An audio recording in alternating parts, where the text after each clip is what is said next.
Welcome to What Matters, our video podcast that we're doing in light of our current times, with a look inward at our unique experiences, upward for divine direction, and outward to see God's activity in our midst, even now, during this strange time that we are still in. Today, I'm so excited for you to meet my friend, Susan Brown. Let me tell you just a little bit about Susan. She's been speaking and teaching at Church of the Resurrection for over 5 years, bringing joy and laughter to her honest approach for following Jesus. Her particular passion is building community and empowering others to care for ourselves in a way that brings us closer to God in the process. So she loves giving back and pouring into the church community. And I, for one, am so grateful to know Susan. And I know you're going to love meeting her. Hi, Susan. How are you today? I'm well. Thank you. Thanks so much for having me. Yes, you are welcome. You are welcome. We're beginning to talk a little bit here in this videocast mini-series about hope. And so I just thought of you in this regard because I see hope in you. And I know that you do just what we've said. You encourage and help us all figure out how to do this thing called life while we're still pursuing a deep and wonderful relationship with God. So wanted to talk with you about hope and see what you have to share with us today. Well, thanks for setting the bar really, really high. I do. I love getting to serve within the church. And I will be honest that some of the hardest moments when we have struggled the most are times when we can't be at the church. I think the day that I was just a sack of tears, let me back up. I am a crier, like big time. I am not ashamed of all the tears. The day that I cried the most was Palm Sunday because we just missed being with our people, and I missed being at church, and I missed being around that community. And I'm so grateful for the community that you're building here online so that we can see each other and connect with one another real time and with real faces. And I'm so, so, so grateful for it. So thank you for all of your time and energy that you're pouring into it. I really thought a lot about the ways that I am finding hope in my own life. And yesterday was a day of despair. It was not a day of hope. So it was a really good time for me to reflect on, girl, you got to put your big girl panties on and find some good things to be grateful for and look ahead to some other things, because it was one of those days when I just wanted to pull the covers up over my head and tell my kids, just kidding, school's canceled. We don't have to do any of this today. Exactly. So it was well timed in my own life to look at the three ways that I put hope into my own life. The first is humor. If I'm not laughing about things happening, then I will be crying about them. Some of the most hilarious things that have been happening here, my first grader is learning to spell, and that has been really interesting and awesome. She has been writing as well a whole lot, and that a lot of times she forgets the W and it looks like she's writing something else not so kind to her teachers. That's been pretty great. And we've had a lot of good chuckles about that. But this is probably my favorite. I'm not sure if you can see. This is a book that my first grader wrote and illustrated called The Monster Teacher. Perfect. I'm not going to take that personally. I'm just going to laugh that off, girl. That's okay. I also have, so I have a 9-year-old, a 7-year-old, and a 3-year-old. And my 3-year-old is in the season of telling me that I am the worst, I am the meanest, and I always say no. So we have started this game. For a long time, I would, argue with her, and I would say, I am not the worst, I am not the meanest, I am so fun. Look at my face, I am a blast. I was getting nowhere with her because she is 3.5 and there is no winning an argument with a 3.5-year-old. All I needed to do was turn that on its head and laugh about it. And it's actually been really productive. Every time she tells me, you always say no. And I just ask her, what if I did always say no? And then we start making a joke out of it. Mommy, can I eat a carrot? No.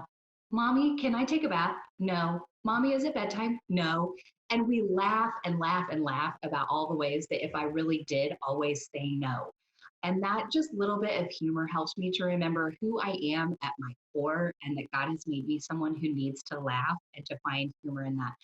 Another big chunk of what I need to do is to find joy in the things that pour into my soul. So podcasts and getting to have conversations like this and getting to peer into conversations that you've had with other people through the video cast has brought me so much joy, and it has fed my soul so much.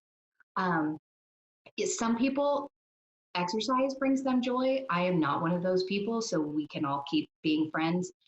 Um, I also have to remember what doesn't bring me joy and stay away from those things. Cooking all the meals does not bring me joy. You know what, girls? We're going to have popcorn for like the third lunch in a row, and that's going to be okay. I can't always avoid doing homeschool. I can't always avoid all the cooking. I do still need to feed my people and take care of them, but I can at least minimize it and find joy in what we're doing. It doesn't need to be a beautiful 3-course meal every day, and I'm just giving myself grace. Um, in, you know what, we're going to have turkey sandwiches and you can make it whenever you're ready, and the kitchen will get cleaned up eventually, like in June, and it's going to just be okay. Absolutely. Absolutely. The last kind of bucket that I look at is thinking about others. I am not, when I really start to have dark, sad feelings with down in my soul, I have to think that I am not the only person who is struggling like this, and there are lots of people who are dealing with the loneliness that I'm feeling, and with the sadness and the loss of community, and then I start thinking about the people who are suffering even deeper, bigger issues. People who have lost their jobs, people whose homes are threatened because they can't pay rent or they can't pay their mortgage, and we've got a fridge full of food, and I need to be grateful for that and be so focused on how different this could be without all of the blessings that I have. With my 3 girls, we have a morning meeting every day where we sit down and we have to write in a gratitude journal. The first day, so the idea was every day you have to write something new. You can't say the same thing. You can't say that you're grateful for your iPad every single day. You have to say something new. So we have been, the first day was the best when one of my daughters went through and she said, "Thank you, God, for everything. Thank you for trees. Thank you for birds. Thank you for our house. Thank you for her stuffies and all the things." And then the next day she was like, "Oh man, I should have saved some stuff." Yeah, blew it. Gratitude to God. It's okay to always be grateful for all the things. Um, and but it's been a fun exercise for us to remember to be grateful and think about all the things that we have, and then focusing on others. How can we serve them and love them? And even if that is wishing someone well as they are jogging past our road. Our kids, because I have all girls, we have a lot of pom poms. I'm not really even sure how they get to be at our house. The way all toys show up at my house. But they will stand on the sidewalk in front of our house and they'll cheer for people as they're running by. It's the best. And just encouraging people and waving when we are going down the street, and anywhere that we're just out driving around to have an outing. We are lunatics. We're so grateful to see other people. We've also been doing the yard signs, and that has been really fun this last week when our garbage pickup day. I had put a sign out in front of our yard that said, "Thank you, essential workers," but then we had also put just a note on the front of the recycling bin and the trash can that said, "You are always essential, always appreciated." And those were words that had been shared with the sign pickup program from the church.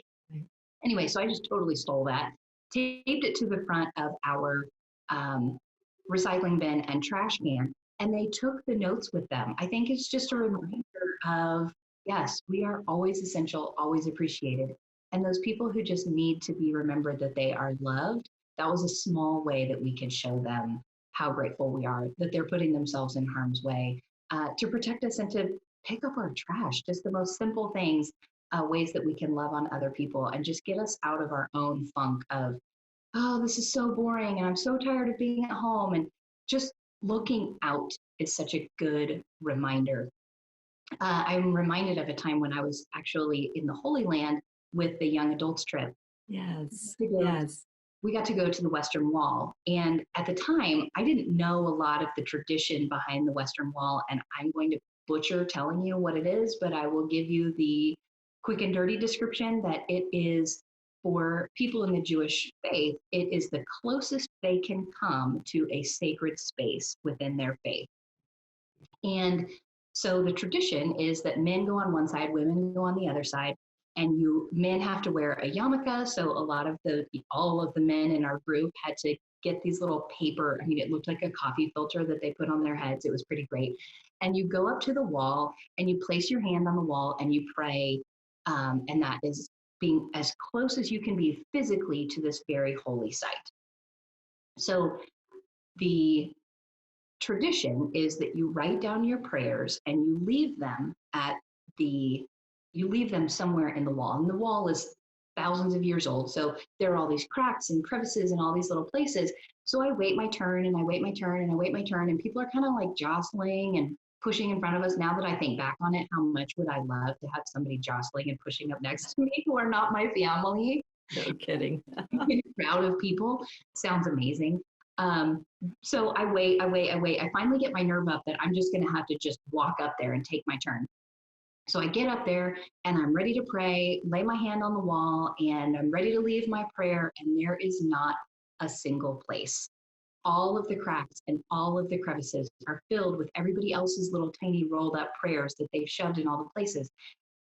And after I had waited and already felt like, gosh, I'm unseen and I'm going to have to push forward from my place to get to worship God. And now I don't even have a place to leave my prayers. And it just made me feel so small and insignificant and unimportant because there was nothing right here. There was nothing at my eye level. And I'm even looking up like, I'm not a short person. Maybe I can jump and I can reach one of those spots. Still nothing, still nothing. And then I look down. And on the ground, there's like a ledge, like a little lip along the ground, and it's completely empty. And it was like God saying to me, that's where you need to be. You need to be on the ground, serving people and loving people and letting everybody else do what they need to do up here.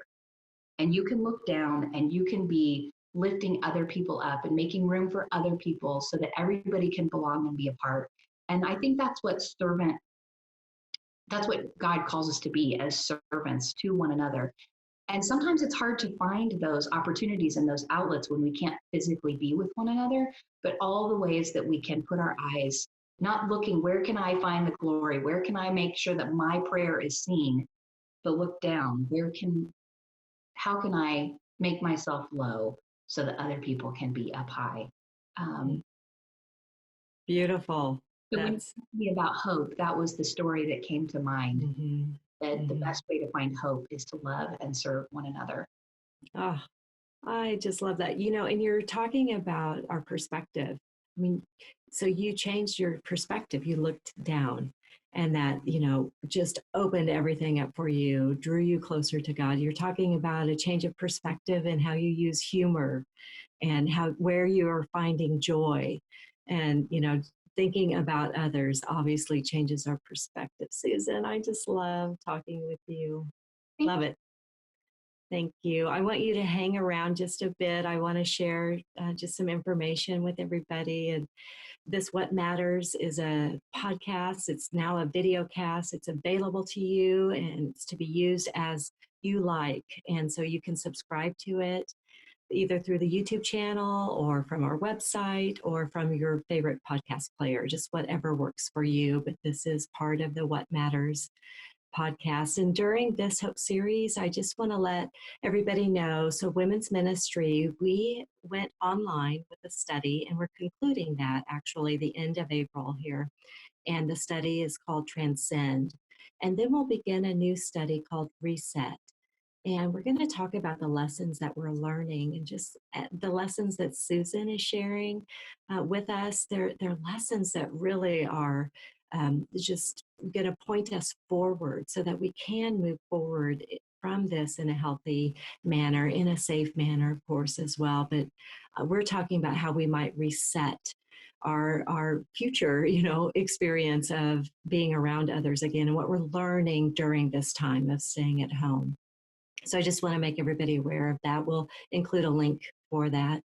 As always, our pastors are offering morning devotions on the Church of the Resurrection Facebook page each and every day. And our senior pastor continues to share Tuesday night Vesper devotions, and they're fantastic on his Facebook page. So we'll include the link for that as well. And then finally, our church is doing a campus-wide, church-wide study on hope. And so that's what we want to be talking about during our mini series here on the video cast. So we want to point you to that reference as well. You can do that on Wednesday nights in a large group format online, or you can do that through your small group or even join a small group. And you can find that information at groups.core.org. But we'll link everything up for you. Our weekend worship services continue online, so please be sure to join in. They're wonderful, beautiful, hope-filled services that bring us to worship and bring us together in community, even in this new way of doing things online. So I'm Michelle Funk, your host, and Susan, I want to give it back to you to see if you might close us out today and send us on our way, just with hope on our minds. Absolutely. I'd like to pray a blessing over each of you. If you are in a place where you can do this and you're probably by yourself, so nobody's looking, put your palms up on your lap and receive this prayer. Gracious and loving God, thank you for these women who have shown up for themselves, shown up to draw closer to you. Lord, I ask you to please pour out your love and blessings upon each of our lives. Help us to feel your presence in our homes and in our hearts. You give us everything we need, Lord. Help us to trust in that and to find hope, because we are a resurrection people and we know that the worst thing is never the last thing. Help us to find humor. Help us to find joy. Help us to remember others, that we might change our perspective and remember that we can do all things because you love us. I ask all of these blessings in your holy and awesome name. Amen. Amen. Thank you, Susan. Bye for now.